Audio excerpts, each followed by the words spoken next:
agreement, which means they and their students will have their first day of school tomorrow. The vote ends a strike by more than 450 members of the Camas Education Association who hit the picket lines a week ago Monday, asking for increases in pay, more support for special education, and smaller class sizes. Now, this agreement reduces target class sizes across most grade levels beginning next year.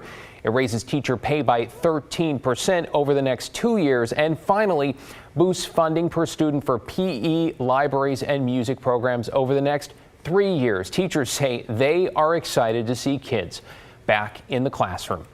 Meanwhile, the strike continues in the Evergreen School District with no deal in sight. Teachers in Southwest Washington's largest district have been on the picket line since last Wednesday. We will keep you posted on that as the updates come in. Speaking of updates, we want to tell you about a Portland man accused of luring at least 4 women into his home, then sexually assaulting them. Authorities say 49-year-old Konstantin Svidenko deliberately targeted women who are homeless, and police say they are now worried beyond the 4 there could be other victims. Blair Best with the story. Anna is new to living on Portland streets.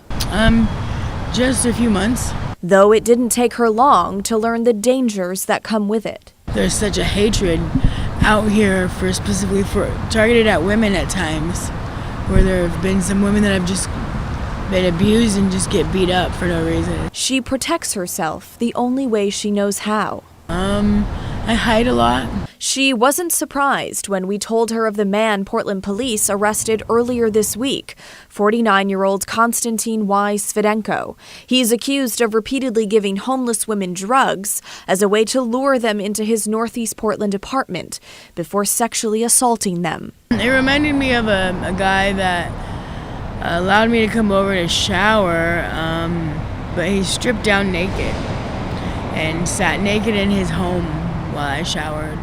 And it was like I couldn't tell him that he couldn't be naked in his own home, but I wanted to shower. I needed to shower. She got out safe, but knows that's not always the case for some women, like those who accused Svidenko. It was hard. It's hard out here. Court documents show multiple women came forward identifying Svidenko as their abuser. Police confronted him back in June, but he denied ever being with those women. 3 months later, police received more reports of Svidenko threatening women. They arrested him on Tuesday. He now faces 17 charges, including rape, kidnapping, and strangulation. This is not a one-off event. This person is not the only one doing this. Ebony Brown runs Greater Good Northwest, a group supporting homeless people. She believes police should have done more to protect these women.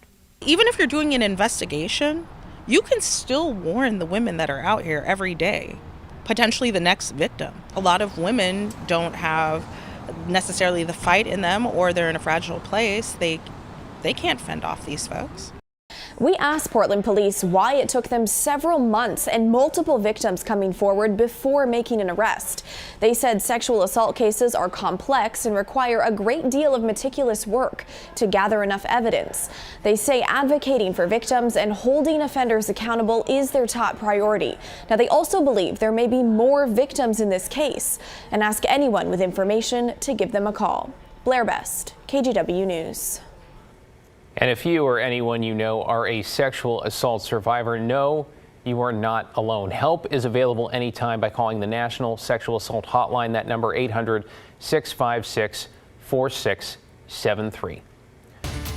The man accused of stabbing 2 black teenagers on a MAX train in what police call a racially motivated attack over the weekend will be held behind bars. Today, a judge approved what is known as preventative detention for Adrian Cummins. That's after the judge watched surveillance video that shows the suspect attacking 2 17-year-old boys. We're not showing that video here, but we learned it shows the teens walking onto the train and sitting 2 rows behind Cummins. Within minutes, Cummins, prosecutors allege, gets up and stabs them. Mr. Cummins, for looks like no reason, turns his head twice, looks at them, runs up on them quickly, stabs one in the chest near the heart where he has to have open heart surgery, and then slashes another one with the knife that he's carrying around.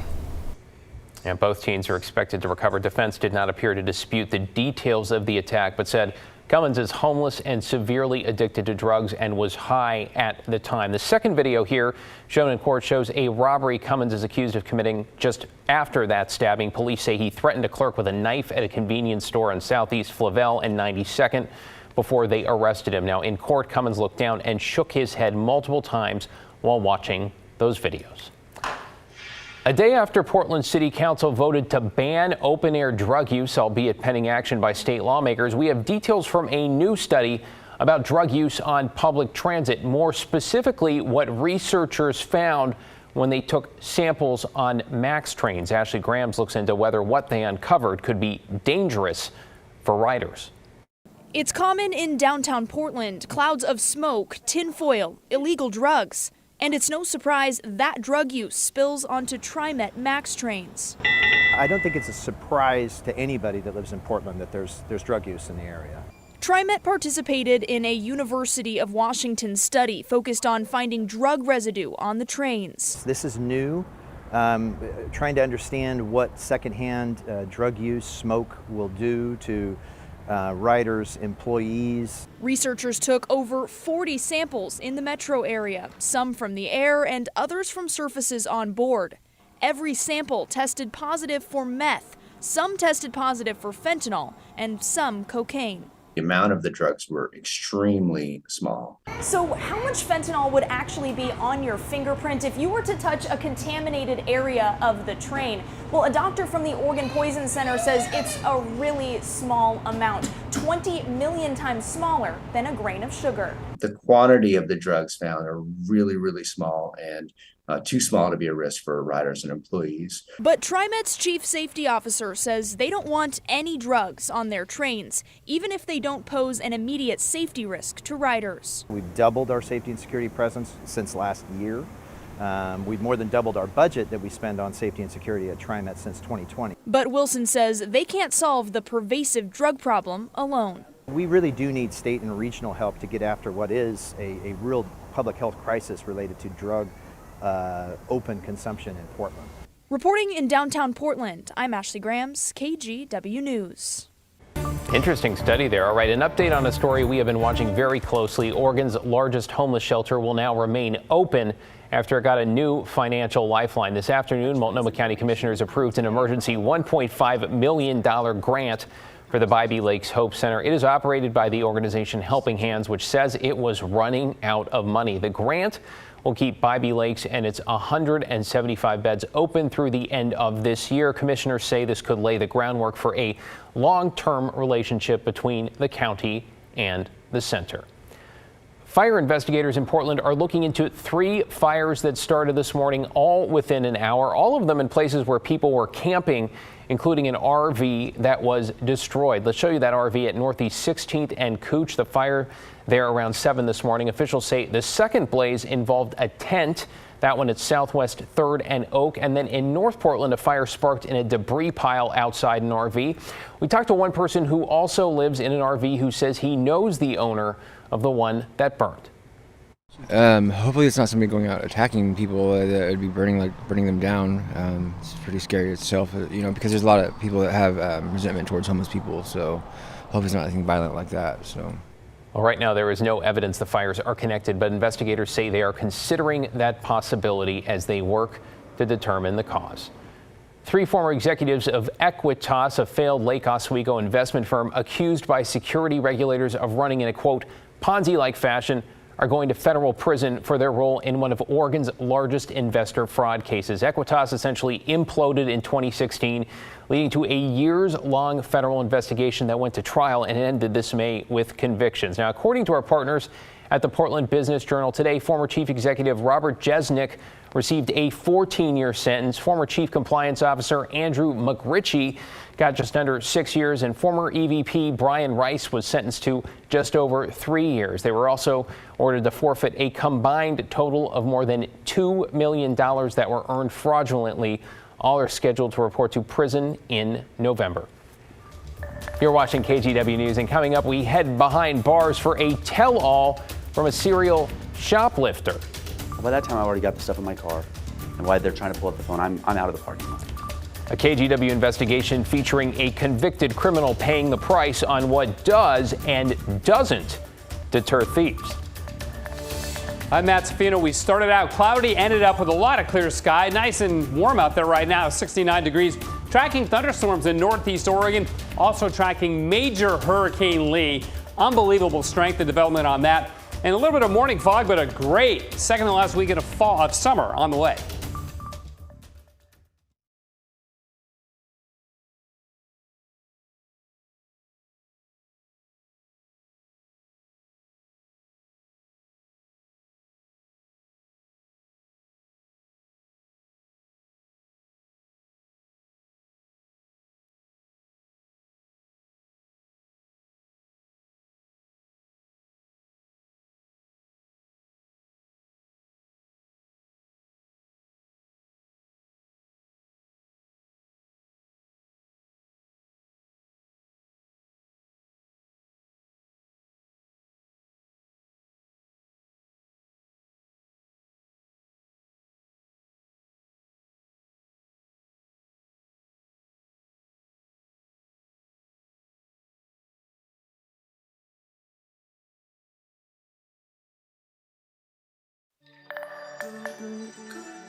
Now to a KGW investigation in a side of the shoplifting saga you likely have not heard before. Yes, we have seen it time and time again. Vivid examples of people grabbing goods and then making a run for it. We're talking $500 million worth of stuff a year. That's in Oregon alone. So what is driving the trend, and more importantly, what's going to stop it? Investigative reporter Kyle Iboshi went behind bars to look for answers.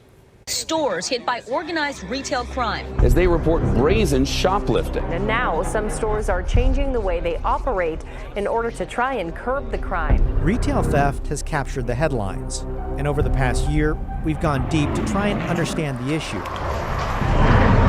Watching crimes unfold and police chase the bad guys. We've talked to store owners, neighbors, loss prevention, and prosecutors. But the one voice we really haven't heard from, the criminals themselves. So to find out what it will take to slow this surge in shoplifting, we sent letters to some of the state's top offenders. I got to the point where it was almost like a game to me. And I wasn't stopping for nothing. Martin Castaway led a crime ring that police called the Castaway Crew, which hit big box stores throughout the Portland area. Give me a ballpark figure, how much you think you made? I mean, hundreds and hundreds of thousands. Castaway is now serving roughly 7 years in prison at the Snake River Correctional Institution for theft convictions across 3 different counties. Does the presence of a security officer or loss prevention change your decision whether to go into a store or not? Not really. If I see a security dude with a gun, I know he can't touch me. What factors did you consider when determining what to steal? The most amount I can get in the least amount of time. I mean, I would go into a store, steal $5,000, $6,000 worth of merchandise, be out in 2 minutes. Castaway and his crew often went in with a plan. 90% of the time, I knew exactly what I was going after. Several heists targeted Dick's Sporting Goods. Castaway and crew parked close with the getaway driver standing by. It's in and out. A lot of times the store people don't even know. They're like, by the time they turn around or even hear the alarms, I'm already out the door. He went after brand name items like North Face jackets, which are often vulnerable, on display near the front doors. Like, you want your best selling merchandise in the front because that's what people are going to see when they come in the store. That's perfect for me. Put it there.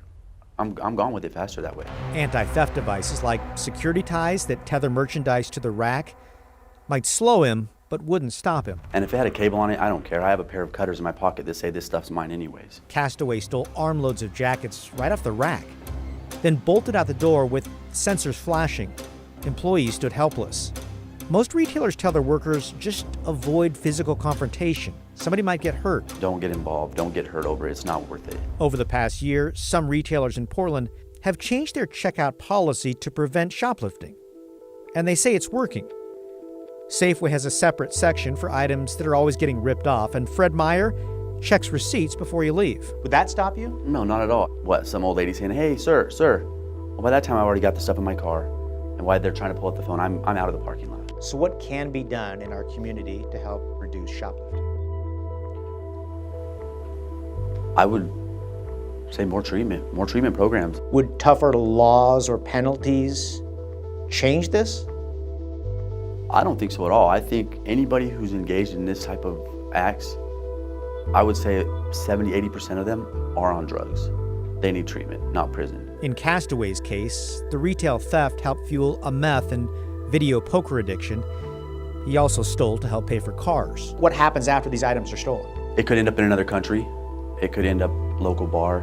It could end up down this, anywhere. If I got stuff for construction workers, say 100 pairs of Carhartt pants, and I'm driving by a construction site, I could pull in there and talk to somebody. Which brands were the easiest to resell or get rid of? Well, summertime is Nike, anything from, I love selling stuff to women. They love to buy stuff. So Coach purses, perfumes, makeups from Ulta. So you used a Coach purse as an example. I mean, that's an expensive purse. Where do you unload something like that? Wherever I see women that look like they have money. It could be a strip club, it could be a hair salon, it could be a bar. Which points to a solution that doesn't necessarily involve more security. Specifically, maybe people should stop buying stuff that's stolen online, in flea markets, or even on the street. If criminals know they can't sell the stuff they're stealing, then maybe they won't steal it in the first place. Kyle Aboshi, KGW News. Interesting perspective. As you might imagine, Kyle's story is getting a lot of reaction online, including some people asking this: why are you letting a criminal explain how to steal? Well, the sad reality here, it's not really a secret. The criminals already appear to know, as we have seen in the nearly 25,000 theft cases reported to Portland police alone last year. All right, let's bring Matt in. Matt, it started out a little bit gloomy and then turned into another beautiful day, right? Really good, yeah, and we'll see way more clear sky than cloudy sky over the next couple of days. It's cleared off tonight. Got some scattered clouds out there over downtown Portland, but not too bad. 66 degrees. The winds are light. They're at 6 miles an hour at the moment. Our high temperature today actually got up to 78, which, considering it was a cloudy start, that's pretty good. That's only a couple degrees shy of average for this date. We look around the state. Medford for the third day in a row, 85. Rome beat them, though, by a degree at 86 down in Malheur County, with 60s and 70s out along the Oregon coast. Now in eastern Oregon, good little batch of thunderstorms moving on through. None of these are severe or super strong. I was checking the rainfall amounts up here. Didn't see anything more than 1/10 of an inch. In fact, everything was less than 1/10 of an inch and is quickly moving out into southeast Washington. And these showers and storms will continue to diminish and die off overnight tonight. So you folks in Pendleton, down towards La Grande, up in the Blue Mountains, don't worry, this is all going to end as we go into the overnight hours. All from this weather system that pinwheeled its way through the northwest today. This was off the coast of southern Oregon and northern California. Yesterday finally got on its horse and moved on through. And we really won't see another system come at us until late Sunday and into Monday. And by then, we will be enjoying the last bit of a nice warm weekend. So there goes the jet stream pattern. High pressure building in. Not super strong, but strong enough to keep us from getting any rain and to keep this great late summer weather going. Hey, remember this? Talked about it yesterday. Hurricane Hova, still a major hurricane, but it's weakened to a category 3, moving harmlessly out to sea. You know who's not weakening? Lee. This thing is an absolute monster. You know how we kick around the term bombogenesis in the winter when we get winter storms that just develop and strengthen explosively? This sucker is beyond bombogenesis. It strengthened by, get this, 80 miles an hour in 24 hours. That is off the charts, basically, people. It's a really, really strong storm. Fortunately, it's out over the open sea right now, not really impacting anybody yet. But the question is, where's it going to go? Now look at the high resolution imagery on this classic display. You can see the eye wall right here with the intense thunderstorms around it. Really, really beautiful imagery there. But again, it begs the question, where is Lee going to go? And look at this. It remains a Category 5 all the way into Sunday. Today is Thursday. That's a really long time for any hurricane or typhoon to maintain that kind of strength. Sustained winds at 160, gusts to almost 200 miles an hour. So again, it stays really strong and then it slows down here over the southwest Atlantic, may weaken a bit. This is Tuesday, okay? It's still not close to any landmass, but they'll begin to get some big surf and some riptides in Puerto Rico, the Bahamas, and Bermuda, right? So what might happen to Lee after that? I'm going to show you the long-range forecast. We'll switch to the modeling here. And keep in mind, this is getting way out in time, so this track will likely change. It's already changed from the last couple of days, but by next Friday, it's still out to sea, but off the coast of Norfolk, Virginia, and it may be that cities like Boston or Bangor, Maine, feel the most impact of Lee as it approaches the Northeast next weekend. So we'll be talking about this for a long, long time, and again, that track may very well change. For us in the Northwest, man, we got great weather. A little bit of offshore flow on Saturday helped to warm us into the mid-80s. I don't think we'll see 90, but we're going to see some really great weather this weekend and then cooler conditions coming in later Sunday and Monday. Maybe some sprinkles at the coast, but no signs of rain for the western valleys. More great late summer weather coming our way. 66 right now, freezing level 11,000 feet. So some patchy fog in the morning. That's all we have to worry about. And then sunny and 80 for tomorrow. We bounce it up to 86 on Saturday, down to 81 Sunday, and a little bit cooler, but still really pleasant for the bulk of next week, David. Looking good. Thanks so much, Matt. Still to come, an epic bike ride from the Oregon coast to the Jersey Shore. What is motivating these cyclists to hit the long road? Next.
Really excited to kick it off, but we're doing it for a really good reason. All of us have a passion for one thing, and that's to bring hope to cancer patients. And with that, they were off from Gadded Beach on a 3,000-mile bike relay across America to raise funds, as you heard, for cancer research. The 126 cyclists are all employees at pharmaceutical giant Bristol Myers Squibb. They are divided into teams that will pedal 225 miles before handing off to the next until they reach the Jersey Shore on October 3rd. Funds raised will go to the V Foundation for Cancer Research. So far, they're up to over $700,000. If you'd like to donate, you can check out cancerbikeride.org.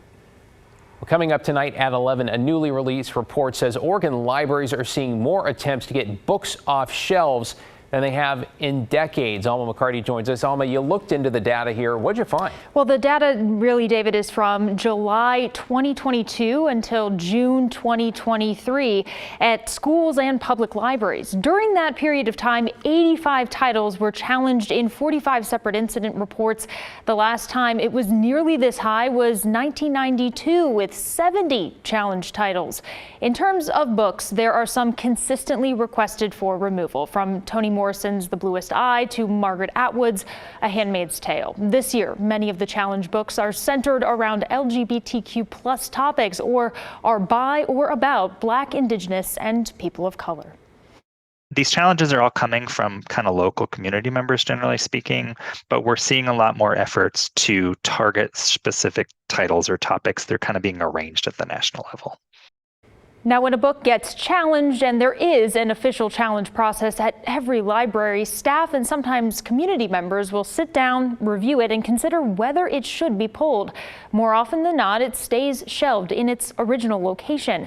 Coming up on KGW News at 11, I'll have more details from that report, plus reaction from librarians dedicated to policies that center around intellectual freedom. David? Thanks so much, Alma. We'll see you in a couple hours. And that is it for this special edition of KGW News. For all of us here at KGW, I'm David Molko. We'll leave you now with a view from our Rose City sky camera. 69 degrees on this Thursday night, what we call Friday Eve. I'm back tonight at 11 with your headlines as usual. If I don't see you then, have a great night, everybody.